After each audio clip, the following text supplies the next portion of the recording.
नमस्कार मित्रांनो, पॉलिटिकल अड्डा या चॅनलमध्ये आपलं स्वागत आहे. आज आपण माहिती जाणून घेणार आहोत शरद पवार यांच्याबद्दल. शरद पवार हे नाव महाराष्ट्राला आणि देशाला नवीन नाहीत. राजकारणातील चाणक्य अशी ओळख असलेले नेते म्हणजे शरद पवार.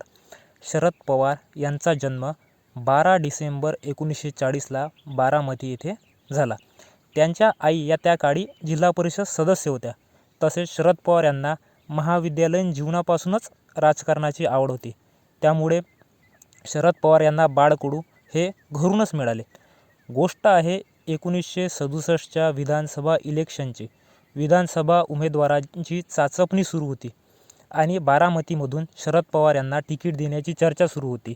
तत्कालीन काँग्रेस प्रदेशाध्यक्ष आणि काही सदस्यांनी शरद पवार यांचे वय कमी असल्याचे मुख्यमंत्री यशवंतराव चव्हाण यांना सुचविले.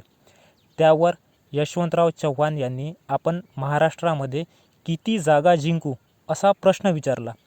त्यावर 190 ते 200 असे उत्तर मिळाले. म्हणजेच 70 ते 80 जागा हरणार आणि त्यामध्ये बारामतीची जागा पण गृहीत धरा असे सुचविले आणि शरद पवार यांचा विधानसभामध्ये जाण्याचा मार्ग मोकळा झाला. 1967मध्ये शरद पवार पहिल्यांदा आमदार झाले आणि तेव्हापासून आजपर्यंत या मतदारसंघावर पवार घराण्याचे वर्चस्व आहे. 1967 पासून शरद पवार यांचा राजकीय आलेख वाढतच गेला. वयाच्या 37व्या वर्षी पुलोतचा प्रयोग करत सर्वात तरुण मुख्यमंत्री होण्याचा मान शरद पवार यांना जातो. शेती आणि सहकार क्षेत्र यामध्ये त्यांची जबर पकड आहे. शरद पवार स्वतः सांगतात की शेती आणि त्याविषयी असलेली आवड त्यांना लोकांसोबत जोडून ठेवण्यास मदत करते. कधीकाळी दुष्काळी भाग असलेला बारामती आज महाराष्ट्रातील सर्वात प्रगत तालुका म्हणून ओळखला जातो. शरद पवार हे अजातशत्रू नेते आहेत.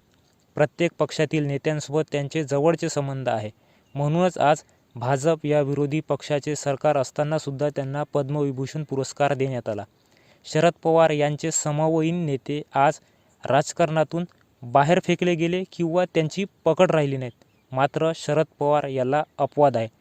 2019 साली अजित पवार यांनी सकाळी घेतलेली शपथ आणि त्यानंतर माघार याचेच उदाहरण आहे.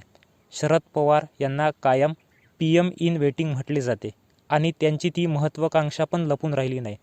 1991मध्ये राजीव गांधी यांची हत्या झाल्यानंतर शरद पवार यांचे नाव पंतप्रधान यांचे शर्यतीत होते.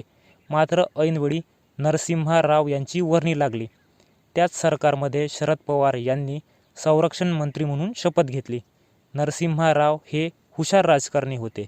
त्यांना याची जाणीव होती की शरद पवार दिल्लीत राहिल्यास आपल्यासोबत कुरघोडीचे राजकारण करतील. राज्यात 1993मध्ये जातीयवादी दंगल पेटली होती आणि सुधाकरराव नाईक मुख्यमंत्री होते. राज्य जळत असताना तुम्ही मदतीला गेले पाहिजे असं नरसिम्हा यांनी शरद पवार यांना सांगितलं. सुधाकरराव नाईक यांनी जबाबदारी स्वीकारत राजीनामा दिला आणि शरद पवार मुख्यमंत्री झाले.